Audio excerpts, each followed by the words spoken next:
So tonight, I've got 3 stories for you. All of them have that same kind of vibe.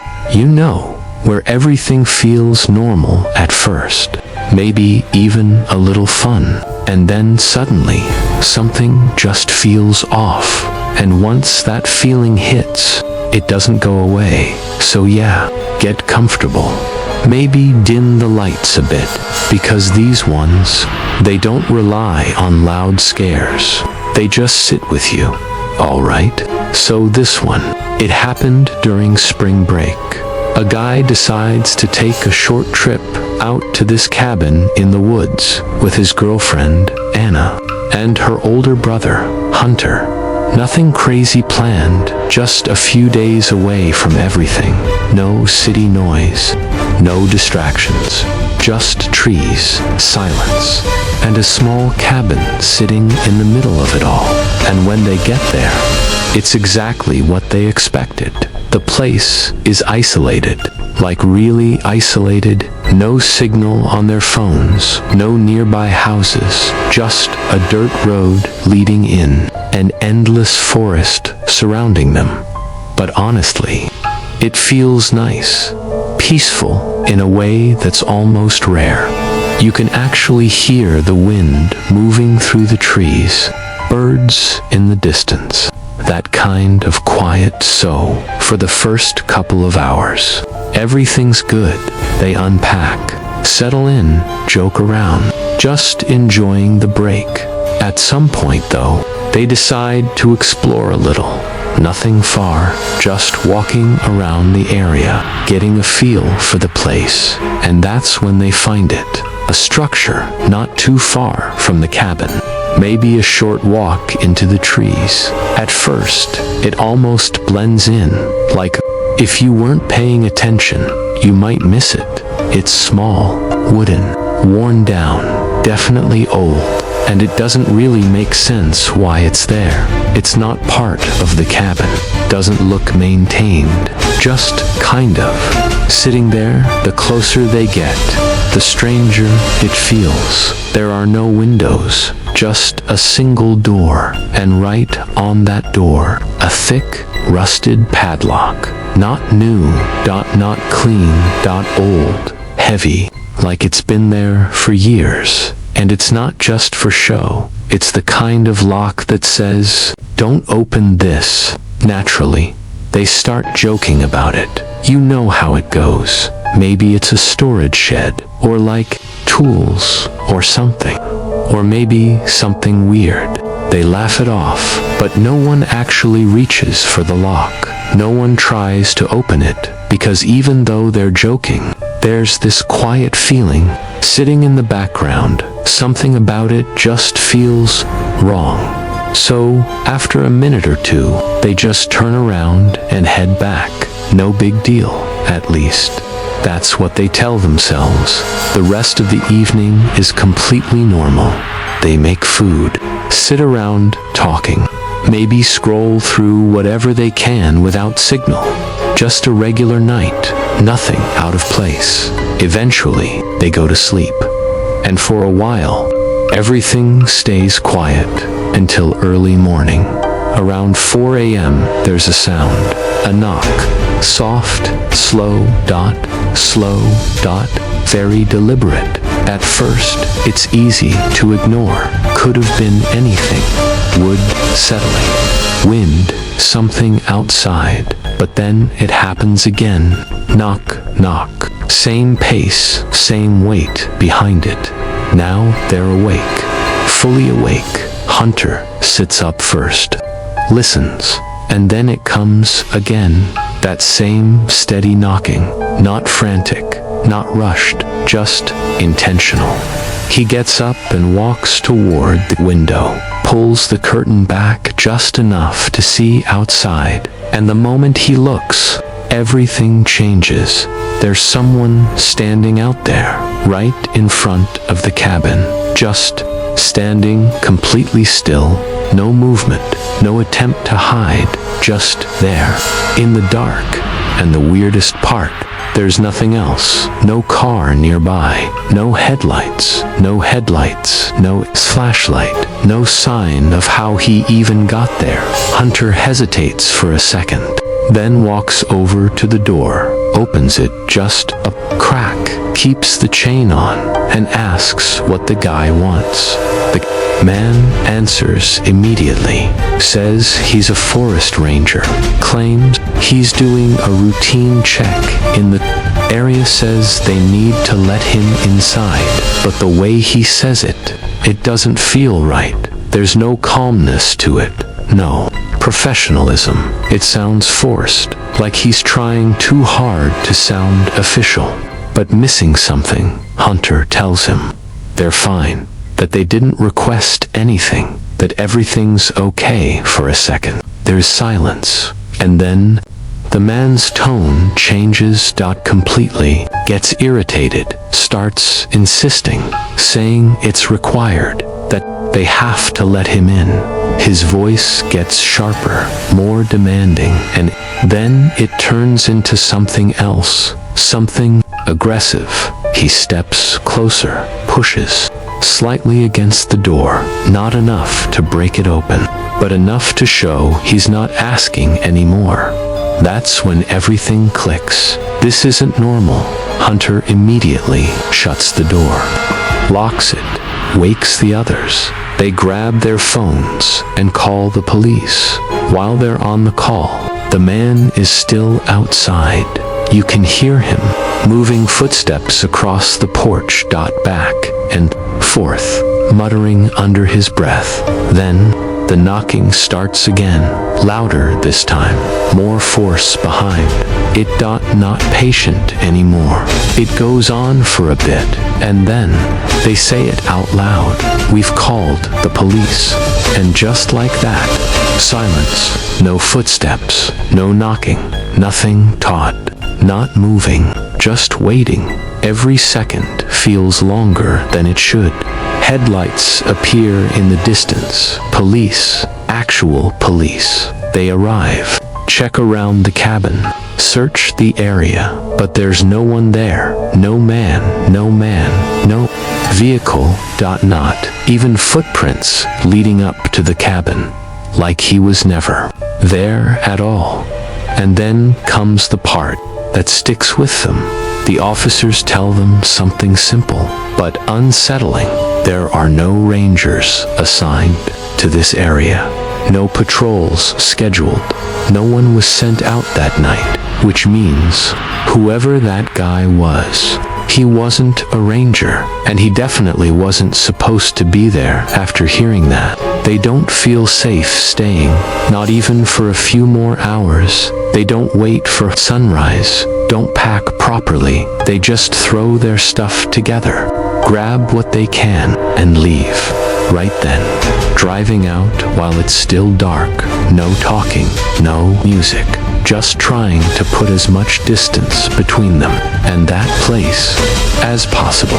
And the strangest part, none of them ever go back. They don't try to figure it out. Don't ask more questions. Don't look into the history of the place, because deep down, they already know enough. Sometimes, not knowing the rest feels safer. All right, this next one.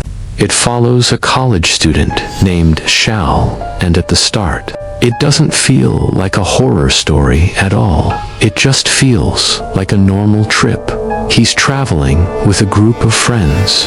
You know, the kind of trip you plan for weeks. Everyone's excited. Everyone just wants to relax, have fun, forget about classes for a bit. They end up in this coastal city. Bright lights, busy streets, music everywhere. At night, the place completely changes. It turns into this non-stop party. Clubs packed with people, loud bass shaking the floors, neon lights flashing across crowded dance floors. It's exactly the kind of atmosphere you'd expect. And for the first few nights, that's all it is. Just fun, nothing weird, nothing out of place. Then one night, they go to this club, bigger than the others, more crowded music, so loud you can barely hear yourself think, people shoulder to shoulder, barely any space to move, and somewhere in all that chaos, Sahil ends up talking to this guy. At first, it's nothing, just random conversation. You know how it happens. You bump into someone, exchange a few words, maybe laugh about something small, normal. The guy seems friendly enough, relaxed, confident, like he belongs there. They talk for a bit longer, and then the guy leans in slightly. His tone drops, more serious now, and he offers something, says he can hook him up, not directly saying it, but making it obvious, illegal stuff, the kind of thing you don't ask about twice. Sahil pauses for a second. He actually thinks about it, because deep down, he knows this isn't a good idea. Not here, not with someone he just met, but the environment messes with your head. The noise, the energy, the feeling that nothing bad can happen in a place like this. It makes everything feel lighter, less serious. So he shrugs it off, figures it's quick, easy, no big deal, no big deal. And he says, yes. The guy nods, like he expected that answer, then tells him to come with him just outside. That's it, simple. Sahil doesn't tell his friends, doesn't text anyone, doesn't even think about it. He just follows. They push through the crowd, out of the club, into the street, and right away, the atmosphere changes. The music fades behind them. The lights aren't as bright. It's still busy, but not the same. The guy keeps walking, doesn't stop, doesn't slow down, says they need to go a little further. Sahil follows. At first, it still feels fine, but then they turn a corner, then another, and with each step, it gets quieter, fewer people, less light. The streets start to feel empty. Now there's this small voice in the back of his mind, telling him something's off, telling him to stop. But he's already this far in. So he keeps going, trying not to overthink it, trying to act normal. But that feeling, it's growing now. That sense that something isn't right. Before he can say anything, a car pulls up beside them, fast, too fast. The doors swing open, and everything after that happens in seconds. Hands grab him, pull him in. No time to react, no time to fight. He's forced into the back seat, pinned down immediately. Someone's holding his arms. Another person starts going through his pockets. It's chaos. Voices shouting over each other. His phone is gone. Wallet gone. Everything gone. They start demanding money. Everything gone. They start demanding money, asking where the rest is. He tries to speak, tries to explain, but they're not listening.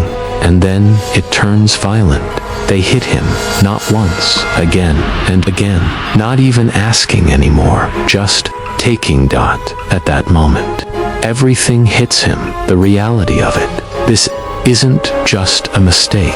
This isn't something he can talk his way out of easily.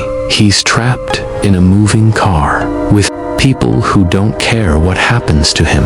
And for a second, he really believes this might be it. So he does the only thing he can think of. He starts talking, saying anything, trying to make himself seem important, not worth the risk. He tells them he's not alone, that he came with a large group, that people are waiting for him, that his friends know exactly where he went, that if he doesn't come back, people will notice right away. He just keeps repeating it over and over, hoping something sticks, and slowly, something changes. The energy in the car shifts. Yelling dies down a bit. The hits stop. There's this moment of quiet, like they're thinking, weighing. It does. Then one of them says something to the driver. Short, quick. The car slows down, pulls over to the side of the road. The door opens. They drag him out. No warning, no explanation. Just throw him onto the ground, and then they're gone. The car speeds off, disappears into the darkness, leaving him there alone for a few seconds. He doesn't move, can't move.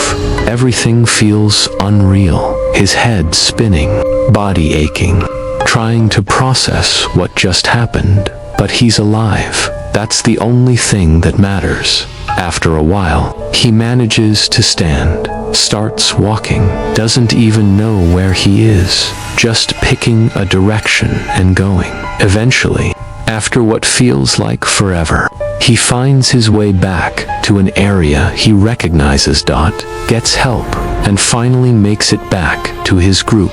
When they see him, everything changes. The trip is over immediately. No more clubs, no more nights out, just silence, shock, and a decision. One that doesn't make a lot of sense at first. They don't go to the police, no report, no statements.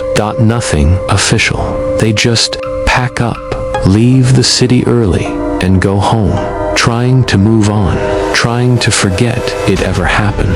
But the thing is, you don't really forget something like that, because sometimes all it takes is one small decision, one moment where you think it'll be fine, and just like that, everything changes. All right, this last one, it feels different from the others, not chaotic, not random. This one feels organized, like everything that happened was meant to happen that way. So a group of friends plans a trip. Nothing unusual. They find this lake house, somewhere deep in the Ozarks, far from everything. No busy roads, no nearby towns, just water, trees, and quiet. The kind of place you go to disconnect, relax, reset. That's all it's supposed to be, a simple getaway, a few days away from the world. When they finally arrive, the place looks exactly like the photos.